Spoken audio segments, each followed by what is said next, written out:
right, welcome back to another edition of the Daily Deuce. I'm Gary Graves of the Associated Press and my good friend John Webster. Hey, Gary. Hey, John Pitt. Glad to be back with you for another exciting episode of the Daily Deuce. I know we got some exciting subjects going on. I hope both of you had a wonderful 4th of July weekend. Not too many fireworks, maybe not too many hot dogs, but a lot of rest. Hopefully that's what you guys were able to do. Yes, indeed. And plenty of hot dogs. Gary, where are we starting at today, man? There's a lot of stuff going on. So where do you want to start at? Well, let's go to the obvious. Less than 2 hours, the NBA Finals will commence between Phoenix and Milwaukee. We got two teams that it's been a while since they've seen the NBA Finals. The Bucks are looking for their first title in 50 years, and the Phoenix Suns are looking for their first title, period. But the main thing is you've got two marquee players, one who probably won't play tonight, Giannis Antetokounmpo, Giannis. Giannis, there you go. Just Giannis. Yeah, I have tried that several times, and I've tried to write it out in phonics, and I still can't get it right. But on the other side, you've got Chris Paul, who is healthy and playing, and looks like somebody who's drawn a bead on a title. John, here's my question: both of them are making their first appearance in the finals. While it won't necessarily, both of them obviously will be helped by winning a title. I mean, it would be to capture their career. But is it too much to think that their legacies will be defined by this series, win or lose? That's a really good question, Gary. I would hope not. I think for Chris Paul, his legacy is he's a future Hall of Famer. Win or lose this series, he's still a future Hall of Famer. If you look at what he's done over his career, how he made Oklahoma a better team, he made Houston a better team, he made the Pelicans a better team, he's made the Phoenix Suns a better team. And the Clippers, he made them a better team. They just were in the wrong place at the wrong time. They ran across two guys, I think they call them the Splash Brothers. So yeah, that was just wrong time, wrong place. But I think he's had a wonderful career, and his legacy, as far as I'm concerned, and in my opinion, I think it's cemented. On the other side with Giannis, I think he has a solid career. I don't think his legacy has been written yet. He hasn't been around as long as Chris Paul. I don't think his legacy is based upon if they win or lose this series. But I still think he is one of the better players in the league. And I think he has a lot more to go. Chris Paul, I think, whether he stays at Phoenix after this season or goes somewhere else, he is a legitimate, in my opinion, first ballot Hall of Fame basketball player. Yeah, without a doubt. I don't think Chris Paul needs to necessarily win a title to cement his legacy. I don't think he needs to win it for any kind of vindication. I think just solely by getting to the finals, I mean, really putting a team on his shoulders at different times that they needed him, that he's already vindicated himself. And as you said, every team he's been with, he's improved. Everybody has stepped up their games. They've all learned to work together. And I find it, very curious that it was not too long ago, maybe about 4 or 5 years ago, there was talk that he was a bad locker room presence. I don't know where that came from.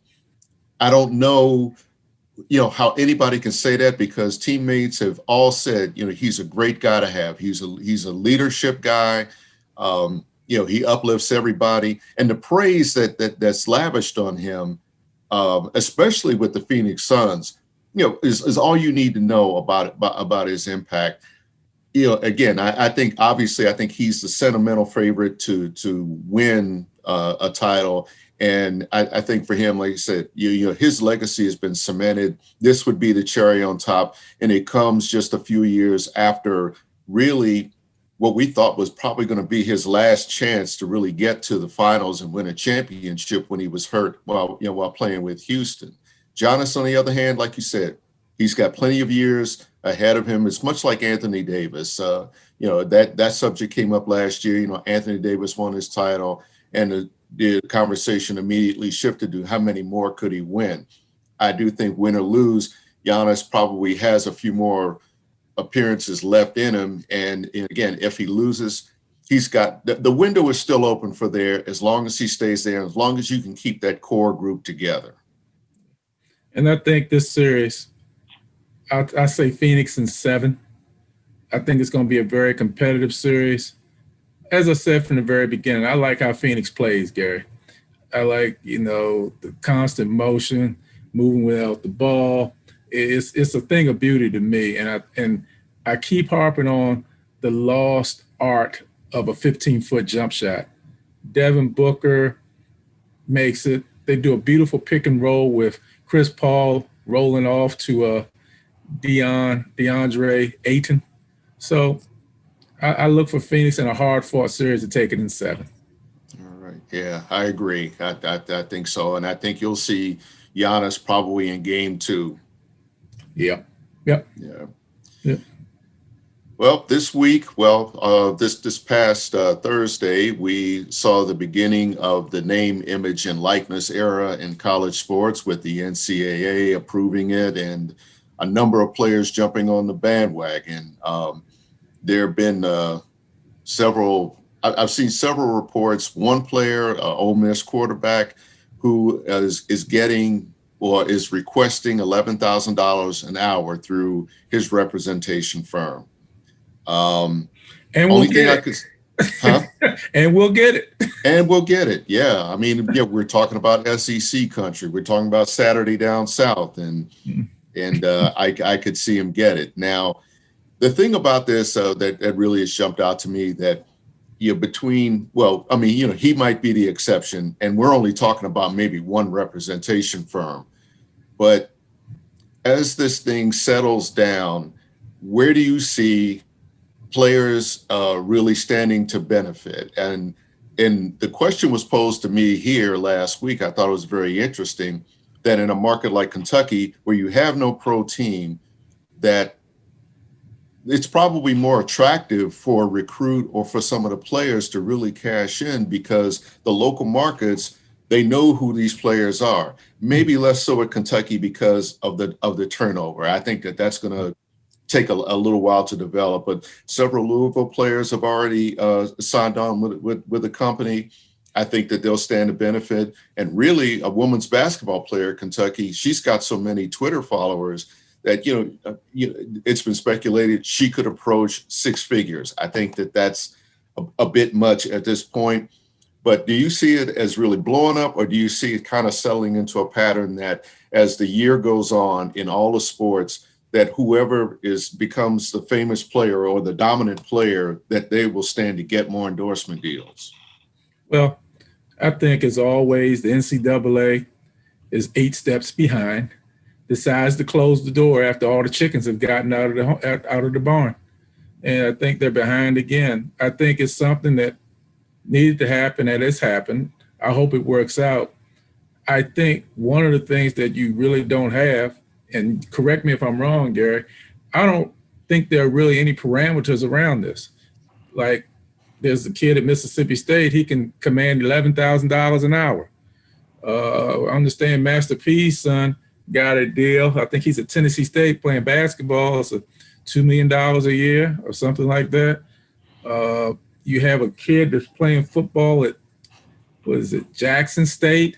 Yeah, I think he got a hair product deal.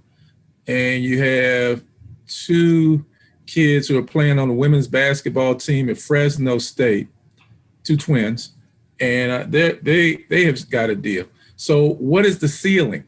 How much can they make? Is there no ceiling? I mean, what? I guess my question is going to be, you have something in place, but I think you don't have something in place. I don't know if the NCAA has the ability to legislate it, and I don't know if you can legislate it. So Gary Graves over here in Kentucky can get $50,000, $75,000 for his services. John Webster over here in Maryland can get $500 for his services. Who is on the right spectrum? Is it Gary in Kentucky or is it me in Maryland? Which one, where do you balance it off at? And that's how I say, I don't, and again, I have to stress, I'm not knocking any of these kids for what they're getting. They have deserved it for a long time, and the NCAA has tried to fight this day. But when you look at it, is there legislation on it or is there not? And Gary, please tell me if I'm wrong.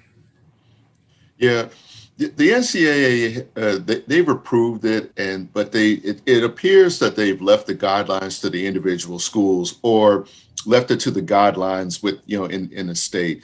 As we've talked about, this is such a moving target, and even the ADs don't really know exactly how to do it. Louisville and Kentucky have put out some guidelines in terms of how to go about it. They talk about how they're going to educate the players in terms of taxes, in terms of what products. Well, I shouldn't say what products, but how they go about endorsing certain products. Like I feel like if we're talking down south here, with Kentucky and in SEC country, that there's got to be a car dealer in Alabama somewhere that can't wait to jump on the Crimson Tide bandwagon. I don't know if there's a cap to it. I do think that as the marketplace unfolds, things will settle down into more realistic numbers. Because one thing to keep in mind, some of these numbers that we've seen, these are requests. That doesn't necessarily mean they're going to get them, because I've seen the numbers fluctuate daily. I mean, it's going to be a lot like the stock market and gas prices. And I think you might see some numbers go up closer to the season. And I think you might see some numbers really kind of level off as the season unfolds. But again, it's such a moving target. I just hope that the schools can educate these athletes to be very careful about the kind of products and really look at the fine print, because we see the numbers, but they might not be all that they are, because somebody's getting a percentage of that. Everybody's getting a piece of something on that deal, I know. Yeah. So let's see, what's our next topic? Oh yeah, the Olympics. The news just came down a little while ago that Sha'Carri Richardson was left off of the Olympic 4x100 roster, which pretty much means she'll be a bystander when the Tokyo Olympics begin later this month. There's been a lot of debate about her suspension because for use of marijuana.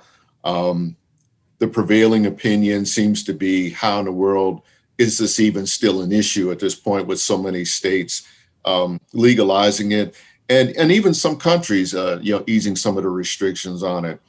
I understand the sentiment, John, but I'm of the opinion the IOC, much like the NCAA, moves very, very slow. And until World Anti-Doping Agency and USADA, which follows World Anti-Doping guidelines, until they come together, all of those entities come together and take it off of there, because again, this is a very recent phenomenon, in terms of marijuana being legalized in a number of states. And I think what gets lost in this is that, just because it happens in Colorado or Oregon or something like that, that it should happen on a worldwide stage just doesn't work that way. And change is really going to come slow to international athletics. So I'm very, very sympathetic to Sha'Carri on a number of levels. You can question her judgment. I'm not going to, I'm not going to throw her under the bus. Some have. I know rules are rules, and given the circumstances of what led her to it, I'm very, very sympathetic. My only question is, could somebody have told her that there's another way to really get your grief out, Yeah. I mean, it's very sad all the way around. I think a couple weeks ago I said to you, Shakari Richardson had the ability, in my opinion, the personality to. I hadn't seen anything like her since Floja, Florence Agreed. Griffin Joyner. I hadn't seen anything like that. And she had, like the wrestler says, Ric Flair, if you're gonna talk the talk, you gotta walk the walk. She talked it and she walked it. She would talk, but she could fly down that track. And it's sad that this has worked out like this. Yes, there are rules, and you have to be able to follow the rules. But I think the doping agencies and the Olympics, they have to be relatives of the NCAA because they are so far they are so far behind.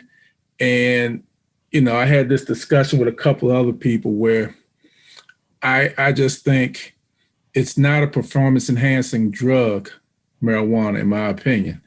But others have disputed me on this point and said it's still a dangerous drug. So, John, they did right banning her. Well, I don't agree with that. I think, one, I don't think it's a performance enhancing drug. I think there were other ways that it could have been dealt with. It was unfortunate. She had a situation where she had found out about her biological mother, and that sent her into a spiral, which led, unfortunately, to her smoking marijuana, which was unfortunate. Now, the other thing that happened today, she had a chance to be on the relay team. And I think if she had been there, she would have been the anchor, I think, Gary, on the relay Without a team. doubt. Yeah. But I think what happened today, and I could be wrong, I think coaching came into it today. And you may say, what do I mean? Well, as you coach, you're looking for players that you can what? What's the D word? Depend on. Depend on. Yep. And it's sad. I'm not saying this to throw, as the kids say, to throw shade at Shakari Richardson. I don't mean it like that.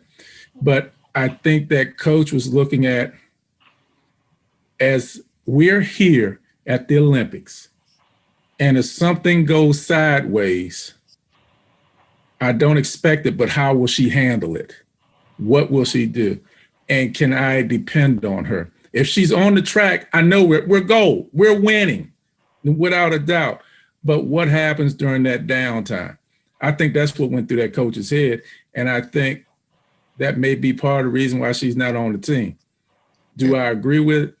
Not for me to agree or disagree on that one. I think that's a coaching decision. And I think that's what happened. I could be wrong, but I think the coach looked at what happens when Shakari is over here and I got a little free time.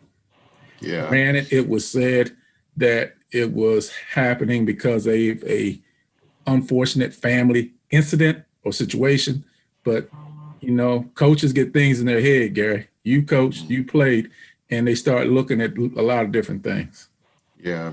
Yeah. I think continuity has something to do with it too. Probably had a big part to do with it. She would have been the anchor, but I think by her own admission, she hadn't had much time to practice with that relay. Mm-hmm. So, and again, with all the controversy that this has created, you start to wonder about the mindset of some of her potential teammates, and whether that becomes a distraction for them. So, as painful as it is for her, as painful as it is, I think for her supporters, this might be probably the best thing in the long run to happen for her. It's definitely a learning lesson, and again, I don't think in 4 years or 3 years, I don't think she's going to be any less of a runner. I think she'll be. That might be her moment.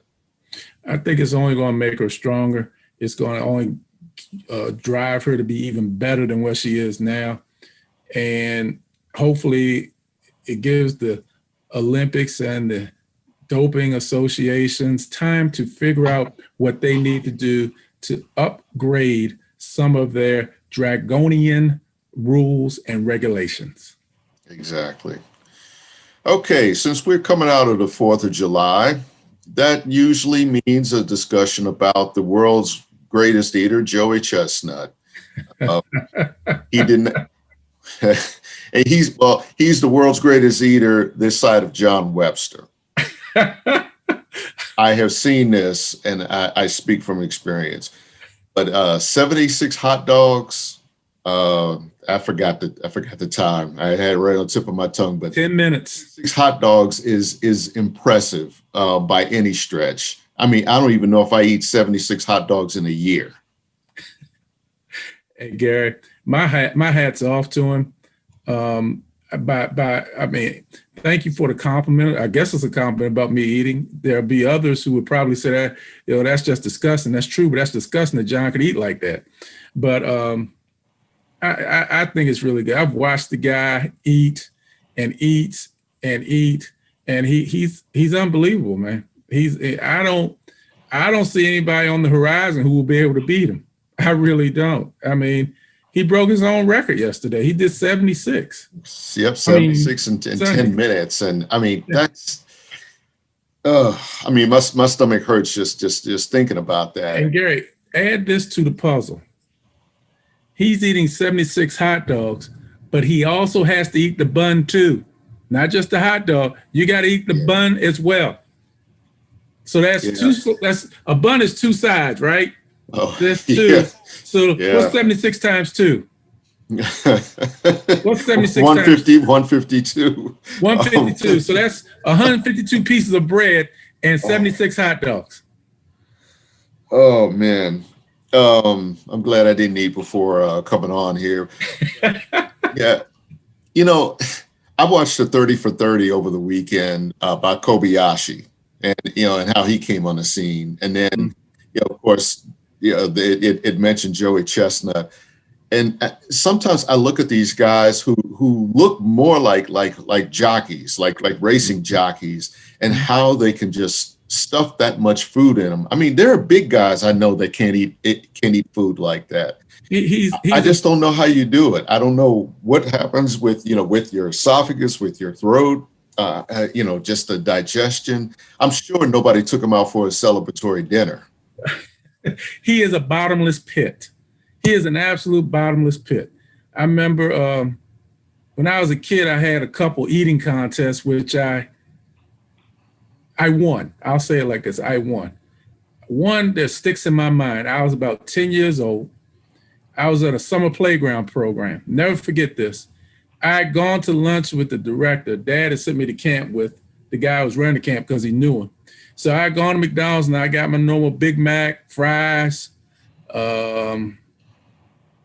large Coke, and apple pie. That was my meal when I was like 11 years old, Gary. I could put it away. So when we got back to the playground that afternoon, we had a spaghetti eating contest. I had eaten that, and then it was a bowl of spaghetti, just spaghetti. Who could eat it all and who could eat it the fastest? I took the bowl of spaghetti down in 1 minute and 35 seconds, Gary. See, John, I mean, hey, you're doing good, but there was a blessing there for you.